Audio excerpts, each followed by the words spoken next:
নমস্কার। আজব দেশের গজব কথার আরেকটি নতুন পর্বে আমি ঋতুব্রত সবাইকে স্বাগত জানাচ্ছি। অনেকদিন ধরেই অপেক্ষা ছিল, স্বেচ্ছাচারী হিন্দু নিধনকারী ইউনিশ সরকার কবে ভারতকে এই চিঠিটি দেবে। অবশেষে তারা দিলেন। সেই চিঠিতে কি রয়েছে? সেই চিঠিতে ভারতের আশ্রয়ে বর্তমানে যে শেখ হাসিনা রয়েছেন, বাংলাদেশের প্রাক্তন প্রধানমন্ত্রী, যার বিরুদ্ধে ভুরি ভুরি অভিযোগ নাকি, তাকে বাংলাদেশের কাছে ফেরত দিতে হবে, বর্তমান ইউনিশ সরকারের কাছে ফেরত দিতে হবে এবং তাকে জুডিশিয়াল প্রসেসের আওতায় আনতে হবে। এই মর্মে একটা চিঠি দেওয়া হয়েছে। ভারত সরকার থেকে এখনো কোনো উত্তর দেওয়া হয়নি, যথাসময়ে দেওয়া হবে এবং যথেষ্ট ভালো উত্তরই বাংলাদেশ পাবে। তো যাই হোক, ইউনিশ সরকার, যেই সরকারের একমাত্র লক্ষ্য কিভাবে হিন্দু নিকেশ করা যায় এবং বাংলাদেশকে কিভাবে হিন্দু শূন্য করা যায়, সেই সরকার এই চিঠিটি দিয়েছে। গণ অভ্যুত্থান বলে যেটাকে দাবি করা হচ্ছে, যেই দাবিতে তারা আন্দোলন করেছিল প্রথম দিকে, অর্থাৎ সরকারি চাকরিতে যে কোটা রয়েছে তার বিরুদ্ধে আন্দোলন, সেই আন্দোলন একটা খুব ভয়ঙ্কর ভাবে প্রকাশিত হলো। আমরা সেটা দেখেছি। মার্চ টু ঢাকা অনুষ্ঠিত হলো, প্রচুর ছাত্র যুব রাস্তায় নামলো, প্রচুর লুম্পেনরাও রাস্তায় নামলো এবং যারা মৌলবাদী, যারা জঙ্গি মানসিকতা সম্পন্ন, তারাও আন্দোলনের সাথে মিশে গেল। তারপর যেদিন শেখ হাসিনা পালিয়ে গেলেন গণভবন ছেড়ে, সেদিনকে আমরা কি দেখলাম? এই বিপ্লবীরা, যারা নাকি ঐতিহাসিক বিপ্লব ঘটিয়েছে, তারা গণভবনে গিয়ে ব্যবহৃত অন্তর্বাস, commode, AC, fan, chair, table ইত্যাদি সহযোগে সেলফি পোস্ট করছে। এই হচ্ছে বাংলাদেশের এই বিপ্লবীদের নমুনা। এই তাদের চরিত্র, এই তাদের রুচি। সে যাই হোক, সেটা তাদের রুচি, তারাই বলতে পারবে। কিন্তু যেটা ইম্পর্টেন্ট বিষয় এবং যেই বিষয়ে আলোচনা হওয়া উচিত, যদি সত্যি সত্যি তাদের আন্দোলনের মধ্যে সততা থাকতো, তবে যে মুহূর্তে শেখ হাসিনা বেরিয়ে গেলেন বাংলাদেশ থেকে, তার মানে তারা আন্দোলন করে জয়ী হয়েছে। সেই মুহূর্তে থেকে শান্তি প্রতিষ্ঠিত হতো এবং একটা নতুন সকাল হয়তো বাংলাদেশ দেখতে পারত। কিন্তু হলো তার উল্টো। সমগ্র বাংলাদেশ জুড়ে অরাজকতা শুরু হলো। পুলিশ কর্মীদের মেরে রাস্তায় টানিয়ে রাখার মতো ভয়ঙ্কর ঘটনা ঘটলো। একটা স্বেচ্ছাচার, অরাজক পরিস্থিতি গোটা বাংলাদেশ জুড়ে বিরাজ করতে থাকলো। এই হচ্ছে বিপ্লবের আউটকাম। এই বিপ্লবকে কোনোভাবেই একটা সোনালী বিপ্লব বা একটা খুব ঐতিহ্যশালী বিপ্লব এভাবে তো বলা যাবেই না, বরঞ্চ এই বিপ্লব একটা কলঙ্কিত বিপ্লব। এবং আলটিমেটলি কি দেখা গেল? এই বিপ্লবের অভিমুখ কোটা, স্বেচ্ছাচারিতার বিরুদ্ধে আন্দোলন ইত্যাদি সব থেকে ঘুরে গিয়ে অ্যান্টি হিন্দু আন্দোলন সেই অভিমুখে ধাবিত হলো, অর্থাৎ হিন্দুদের বিরুদ্ধে আন্দোলন। এবং যেখানে হিন্দু মহল্লা রয়েছে, যেখানে হিন্দুরা রয়েছে, তাদের প্রতি নারকীয়ভাবে অত্যাচার করা হতে থাকলো এবং সেটা ধারাবাহিকভাবে হতে থাকলো এবং সেটা কিন্তু এখনো চলছে। বাংলাদেশে 2024 সালের 8ই ডিসেম্বর পর্যন্ত ডেটা অনুযায়ী 2200টি হিন্দুদের ওপর নারকীয় অত্যাচারের ঘটনা ঘটেছে। তো এই হিন্দু বিরোধী যে শক্তি এবং হিন্দুদের নিকেশ করবার যে একটা গোপন আঁতাত, ইউনিশ সরকার এবং যারা বিভিন্ন জঙ্গি মৌলবাদী, তাদের মধ্যে যে একটা আঁতাত তৈরি হয়েছে, তার বহিঃপ্রকাশ কিন্তু ঘটছে বারবার এবং সেটা কিন্তু গোটা বিশ্বের কাছে পরিষ্কার হয়ে যাচ্ছে। ইউনিশ সরকার ক্ষমতায় আসার পর আনলিশ করে দিয়েছে এমন একটি শক্তিকে, যারা মৌলবাদী, যারা হিন্দু নিকেশ চায়, যারা ভারতের ক্ষতি চায়। অর্থাৎ ভারত বিরোধিতাই এবং হিন্দু বিরোধিতাই এখন ইউনিশ সরকারের এক এবং একমাত্র অ্যাসেট এবং ইউনিশ সরকার সেটার জন্যই কিন্তু কাজ করছে। সুতরাং এই সরকারের না আছে কোনো অভিমুখ, না আছে কোনো দিশা, তাদের একটাই মোটো, কিভাবে হিন্দু নিকেশ করা যায়। এবার তারা স্বাভাবিকভাবেই আওয়ামী লীগের সব নেতা নেত্রী, তাদের বিরুদ্ধে নানা রকম বুড়ি বুড়ি কেস দিয়েছে এবং তারা বিনা কারণে চিন্ময় মহাপ্রভুকে গ্রেপ্তার করে রেখেছে, আমরা সেটাও দেখেছি। এবার তাদের টার্গেট শেখ হাসিনা। শেখ হাসিনাকে তারা নিজেদের কবজায় নিয়ে গিয়ে তাকে ফাঁসির আদেশ দেবে, যেমনভাবে অনেক অতীতে বড় বড় স্টেটসম্যানদের এভাবে ফাঁসির আদেশ দেওয়া হয়েছে। একটা বিরোধী শক্তি হঠাৎ এরকমভাবে ক্ষমতায় এসে বন্দুকের জোরে, হ্যাঁ, নানা রকম অত্যাচার করে ক্ষমতায় এসে তারা যেমন করে আগের প্রধানমন্ত্রী বা আগের প্রেসিডেন্টদের ফাঁসির সাজা দিয়েছে, তারা শেখ হাসিনার সাথে ইউনিশ সরকার ঠিক তেমনটাই করতে চায় এবং সেই জন্যই তারা ভারতের কাছে এই রিকোয়েস্ট করেছে যে ভারত যেন শেখ হাসিনাকে ফেরত দেয়। এর পেছনে একটা অন্য রাজনীতিও রয়েছে ইউনিশ সরকারের।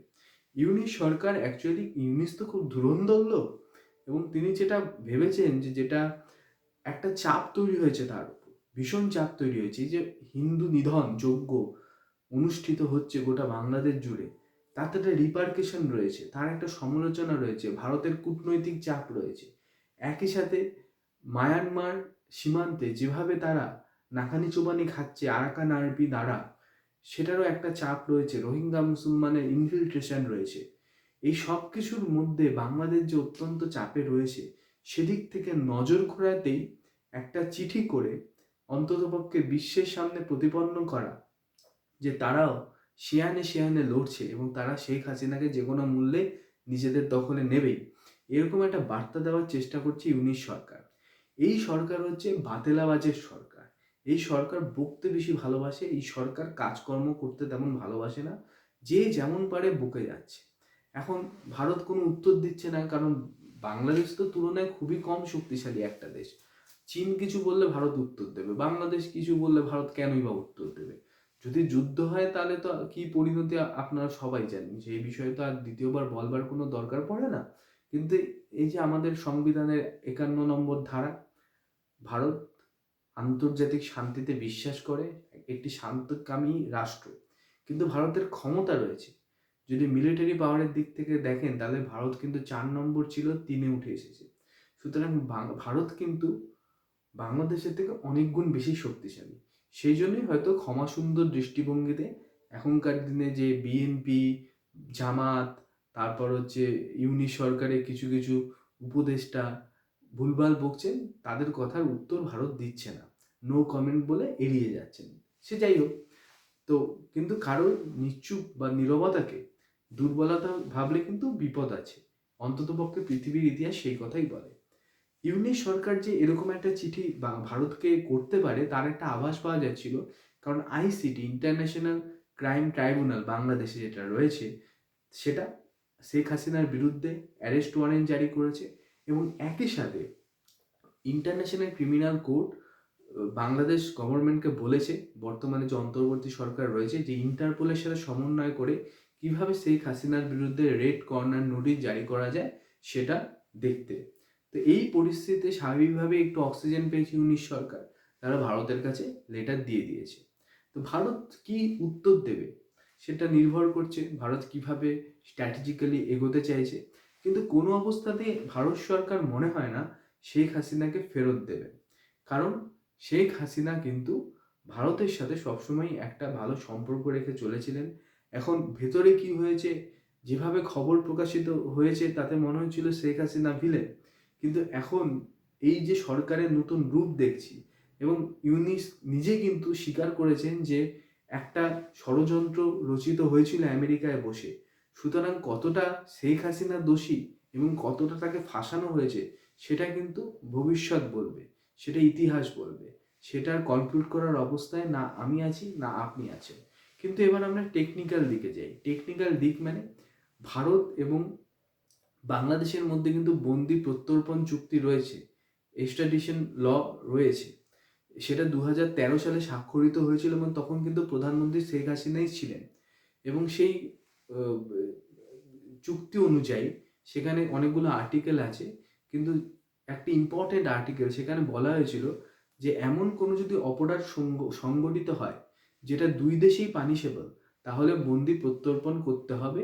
সেক্ষেত্রে দেখা যাচ্ছে শেখ হাসিনার বিরুদ্ধে যে অ্যালিগেশনগুলো বাংলাদেশে উঠেছে, অর্থাৎ জেনোসাইড, মার্ডার ইত্যাদি ইত্যাদি, সেগুলো কিন্তু ভারতের আইন অনুযায়ীও পানিশেবল। সুতরাং সেদিক থেকে শেখ হাসিনাকে এই চুক্তি অনুযায়ী ভারতকে হয়তো প্রত্যর্পণ করতে হবে। একই সাথে 2016 সালে এই প্রসেসটাকে সিম্পলিফাই করবার জন্য একটা অ্যামেন্ডমেন্ট হয়। সেই অ্যামেন্ডমেন্ট অনুযায়ী যদি একটি দেশে, যেই দেশ রিকোয়েস্ট করছে বন্দি প্রত্যর্পণের জন্য, সেই দেশ যদি একটা নর্মাল তার বিরুদ্ধে অ্যারেস্ট ওয়ারেন্ট জারি করে, তবেই কিন্তু অন্য দেশ তাকে বন্দি ফেরত দিতে বাধ্য বা বন্দি প্রত্যর্পণ করতে বাধ্য। তো সেদিক থেকে শেখ হাসিনার বিরুদ্ধে বাংলাদেশে অ্যারেস্ট ওয়ারেন্ট জারি হয়েছে। এখানে বাংলাদেশ হচ্ছে রিকোয়েস্টিং কান্ট্রি। সুতরাং ভারত যেহেতু চুক্তিবদ্ধ অবস্থায় রয়েছে, তাহলে ভারতকে স্বাভাবিকভাবেই চুক্তির নিয়ম অনুযায়ী শেখ হাসিনাকে ফেরত দিতে হবে। সুতরাং এতটুকু শুনে যদি আপনারা ভাবেন যে ভারতের কাছে কোনো উপায় নেই, তাহলে কিন্তু ভুল ভাবছেন। কারণ এই এই যে এক্সট্রাডিশন ল অর্থাৎ বন্দি প্রত্যর্পণ চুক্তি, তার কিন্তু দুটো ইম্পর্টেন্ট এক্সামশন রয়েছে, এক্সক্লুশন রয়েছে। প্রথমটি হচ্ছে আর্টিকেল 6 এই ট্রিটির। আর্টিকেল 6-এ যেটা বলা হয়েছে, যদি এমন হয় যে কাউকে অ্যাকিউজ করা হয়েছে এবং সেই অ্যাকিউজেশনটা পলিটিক্যাল ইন নেচার অর্থাৎ রাজনৈতিক অভিসন্ধি দ্বারা তাড়িত, তাহলে কিন্তু সেই দেশ এই রিকোয়েস্টকে প্রত্যাখ্যান করতে পারে। সেদিক থেকে ভারতের একটা যুক্তি হতে পারে যে ইউনিশ সরকার রাজনৈতিক প্রতিহিংসা নেওয়ার জন্যই শেখ হাসিনাকে ফাঁসাতে চেয়েছেন এবং তার বিরুদ্ধে এই ওয়ারেন্ট জারি করেছে এবং তার জন্যই তারা চিঠি দিয়েছে। সুতরাং এটা পলিটিক্যাল ইন নেচার, এবং পলিটিক্যাল ইন নেচার যদি হয় এই প্রচেষ্টাটা, তবে কিন্তু আরেকটি দেশের সম্পূর্ণ অধিকার আছে এই রিকোয়েস্টটিকে রিফিউজ করা বা এই রিকোয়েস্টটিকে পাত্তা না দেওয়ার। সুতরাং সেদিক থেকে কিন্তু ভারতের কাছে একটা জোরালো যুক্তি রয়েছে আর্টিকেল 6 অনুযায়ী এই ট্রিটি। আরেকটি ইম্পর্টেন্ট হচ্ছে আর্টিকেল 8। আর্টিকেল 8-এ বলা হয়েছে যদি কোনো দেশ মনে করে যে রিকোয়েস্টিং কান্ট্রি এই যে রিকোয়েস্টটি করেছে বন্দি প্রত্যর্পণের জন্য, তারা গুড ইন্টারেস্ট থেকে করেনি, এখানে কোনো গুড ইন্টারেস্ট নেই, এখানে পলিটিক্যালি ভেস্টেড ইন্টারেস্ট রয়েছে, ব্যাড ইন্টারেস্ট রয়েছে, ব্যাড ফেইথ রয়েছে। সেদিক থেকে যদি তারা করে আর কি এই রিকোয়েস্টটি, তাহলে কিন্তু চাইলে একটি কান্ট্রি সেই রিকোয়েস্টটিকে নাকচ করে দিতে পারে।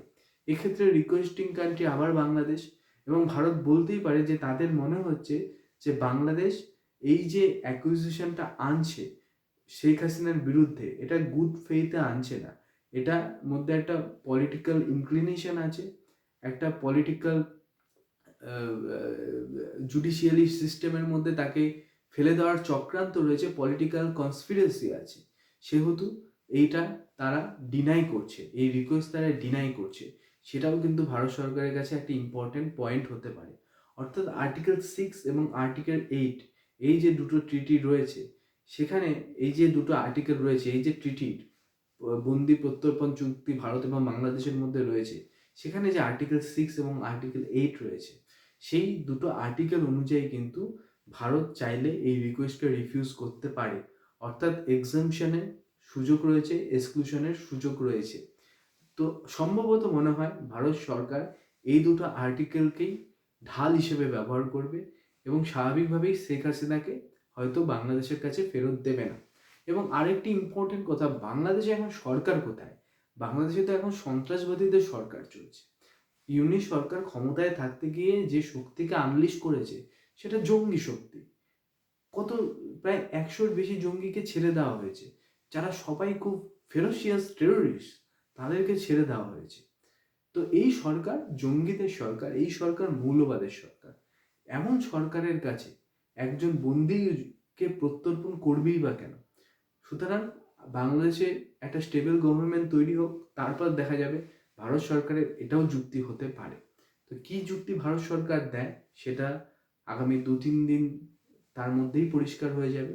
আগামী 2-3 দিন খুব ভাইটাল। নিশ্চয়ই আপনারা খবরের দিকে চোখ রাখবেন, চোখ রাখবো আমিও। যাই হোক না কেন, তার বিশ্লেষণ এই চ্যানেলে আবার করব। এবং সবশেষে বলি, চ্যানেলটিকে সাবস্ক্রাইব করে রাখবেন, চ্যানেলটির সাথে থাকবেন এবং চ্যানেলটিকে গ্রো করতে সাহায্য করবেন। বেল